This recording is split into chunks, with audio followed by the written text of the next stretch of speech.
choice whether we're going to act, and the same thing with all these other things. Do they even study history? Do they even know how the banking cartels operate, how they get Right. people dependent on a system? And you look at how they want to cap the water reservoirs, that's just fascinating, and the reason they use is terror. I mean, we wouldn't want somebody to put poison in our water, meanwhile they're putting Clorox and ammonia and sodium hydroxide in the water system. Here we are now, the worse things get, the more people have that light bulb go off above their head. And so now that I'm becoming aware of all these deceptions, I'm going back in my belief systems inside my brain here, going back into movies that in my head, movies that I've seen when I was young, and going, how can certain things that I have seen in the past, how have they played a part in terms of my self-image? And there's a lot that I've shed in the last decade, but I can see a lot of people out there that haven't begun that shedding process. And so when I talk about the dark aspects of whatever is Lady Gaga, Beyonce, Christina Aguilera, Rihanna, of the woman being treated like a dog and being dehumanized, that's important to point out so we can go to the opposite of whatever that is. If they want us to be terrified little kittens with collars around our neck, that should tell us volumes about where they want to take our children or children's children. You just do the opposite. Do the opposite. What does the opposite look like to you? A reality where I turn off the TV, I make my own water, I don't drink soda pop. You have a special type of water making device, right? Pulling water from the air. You know, atmospheric water generator, but I think the important thing is to make the choice. Decide what you think is important and then make the choice to shift into a different reality. And the reality is, I don't want to be a victim. And as long as you're in that, oh no, this is happening, and you can find things happening everywhere you look. Yeah. You need to change that so you can become who you really want to be. And you can't if you're just constantly in that victim mode. And I think it's a frame of mind.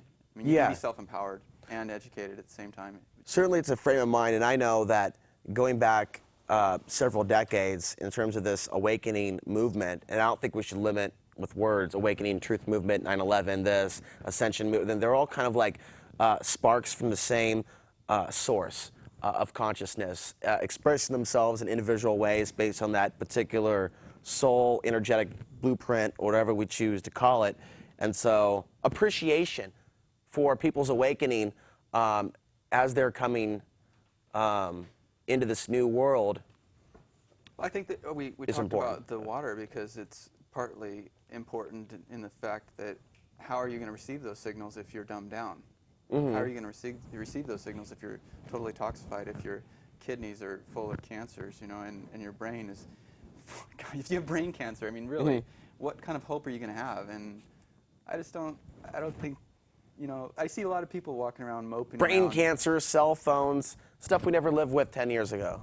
Yeah, it's all hitting us really hard. We've got a lot of different things we can talk about today, but we thought we'd take a break for those watching the show to let you know that we're just kind of contemplating some of these things that we talk about quite a bit when we're not reading the news. But we all feel in our own way, especially those watching, that we all are going through a major challenge. It's going to take us somewhere completely new in the next couple of years, that these are not ordinary times, and that we have to go beyond certainly the physical realm for finding out what the solutions are to our problem. When people think energy, they think oil, they think electricity, but we are made of a higher form of energy. We just happen to be in dense form.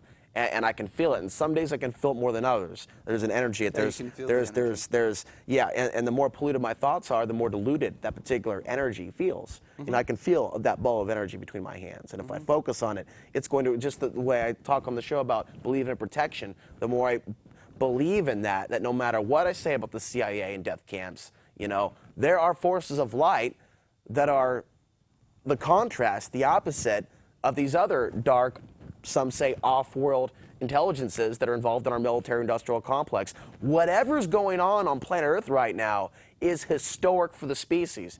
And we've got different views on what exactly is going on, but whatever's going on, we've got our backs up against the wall, and we need another source of energy other than our muscles, another source of power other than what the mind can create in order to go to the next level. I mean, it does feel familiar.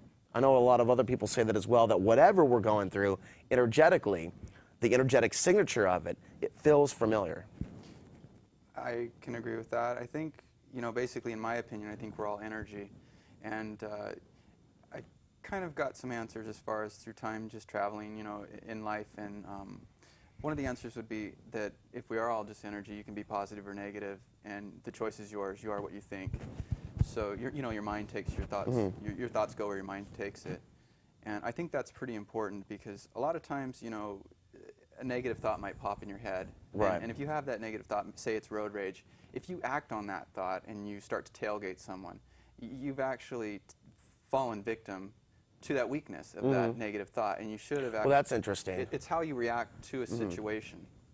Well, I had gotten a lot more fistfights when I was a kid, but when you're in that frame of mind, when you're in that environment, i.e. high school, which is a de facto prison for children, so they get to learn how to live in a warehouse and live at a job site or live at a prison or something like that, get in line, come in the line in a concentration camp. The energy shifted dramatically when I stopped, when I was finished with high school and I moved into another phase of my life.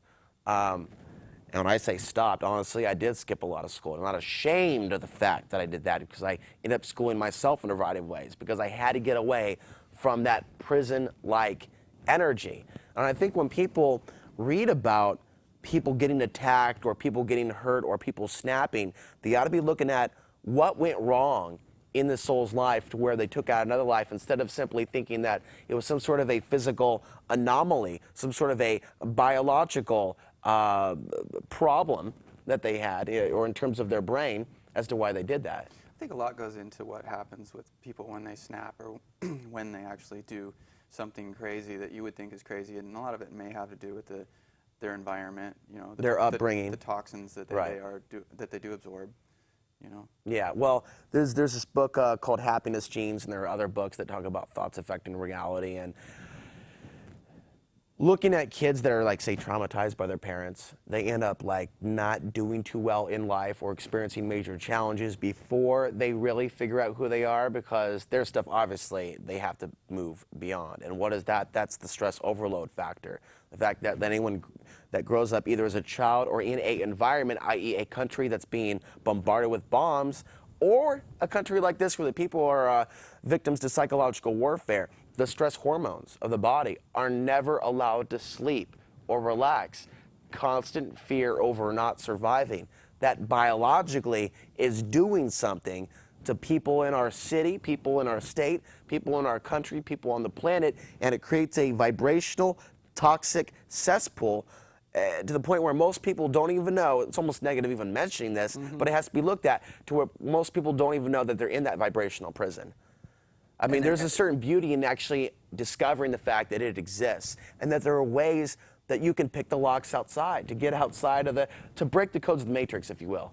I think nature's the answer, really, but I see myself getting out of this whole matrix. The city, sometimes even. I do in the future, I mean, really, what does it take for us to live? I mean, people did it before. And that's debatable because, in all essence, we should be bringing nature back to the city, living sustainably within the space that we live in. The question is, are they going to let us live in a healthy environment when they're laying wireless transmission lines in the unseen realm, i.e., like you've got cell phone towers, you've got Wi-Fi, you've got just a lot of things that make city living actually not all that sustainable whatsoever.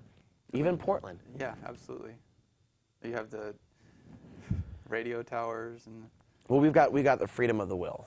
We've got free will, and that's something else I want to bring up in this video, because with freedom comes responsibility, and so we have the freedom in these bodies to experience this reality as we would like to experience this reality. But whatever energy we put out there is going to come back to us, and if we stay addicted to the sensation of the body, we can find ourselves in some very, very low places, whether we're plagued by sex demons, drug demons, other forms of, again, demon is a word that I use to compare to addictions. I know we've both talked about this quite a bit, and we do live in this 5 sense, third dimensional reality where people are